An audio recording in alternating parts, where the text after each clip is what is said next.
పూర్తవుతుంది. యుద్ధకాండ ప్రారంభంలో ఆ హనుమ చెప్పినటువంటి మాటలను విన్నటువంటి వారై రామచంద్రమూర్తి ఎంతగానో ఆనందించి ఒక మాట అంటారు. హనుమ, నువ్వు చేసినటువంటి కార్యము సామాన్యమైనటువంటి కార్యం కాదు. ఎందుచేత అంటే, ఒకటి 100 యోజనముల సముద్రాన్ని దాటి లంకాపట్టణంలోకి వెళ్ళడం అనేటటువంటిది మానసికంగా కూడా ఎవరూ ఊహించరానటువంటి పని. అటువంటి పని ఒకవేళ చేద్దామని ఎవరైనా సంకల్పం చేసినా 100 యోజనముల సముద్రాన్ని దాటడం కష్టం.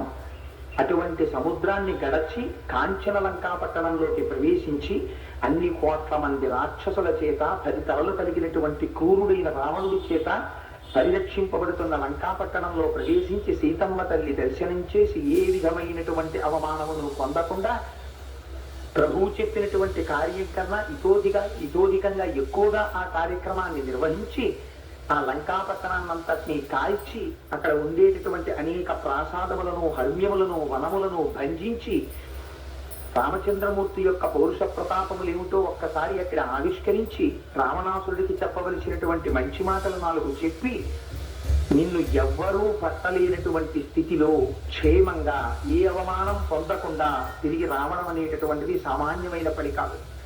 ఇంత గొప్ప పని చేసినటువంటి వాడికి నువ్వు సాధారణంగా సేవకులు అనేటటువంటి వారు 3 రకాలుగా ఉంటారు అంటారు రామచంద్రమూర్తి ఇక్కడ.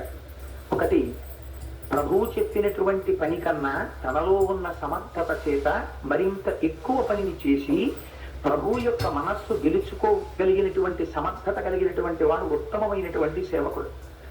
రెండవ వారు ప్రభువు ఏ పని చెప్పారో ఆ పని చెయ్యడానికి కావలసిన సామర్థ్యం ఉన్నవారు కాబట్టి ఆ పనిని మాత్రం చేసి అంతకన్నా ఎక్కువ చెయ్యగలిగిన సామర్థ్యం ఉన్నప్పటికీ ప్రభువు చెప్పలేదు కాబట్టి మనకెందుకని ఆ పని చెయ్యకుండా ఎంత చెప్పారో అంత మాత్రం చేసి తిరిగి వచ్చేటటువంటి వారు మధ్యములు.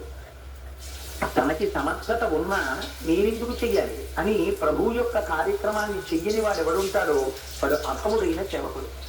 నువ్వు ఇవాళ ఉత్తముడైనటువంటి సేవకుడిగా నిన్ను నీవు నిరూపించుకున్నావు. ఎందుచేత కేవలము సీతాదర్శనం ఒక్కటి మాత్రమే నీకు చెప్తే సీతాదర్శనముతో పాటుగా సీతమ్మ తల్లి జాడ కనిపెట్టడంతో పాటుగా ఆ లంకాపట్టణంలో ఉండేటటువంటి అనేకమైనటువంటి ప్రాసాదములను, ఇతరమైనటువంటి గృహములను నువ్వు భంజించి ఆ లంకని కాల్చి రాక్షసులలో భయాన్ని కల్పించి రావణాసురుడి యొక్క కుమారుణ్ణి నిహతుణ్ణి చేసి కొన్ని లక్షల మంది రాక్షసుల్ని సంహరించి మళ్ళీ అనాయాసంగా తిరిగి ఎవరి ఒడ్డుకి చేరగలిగావు.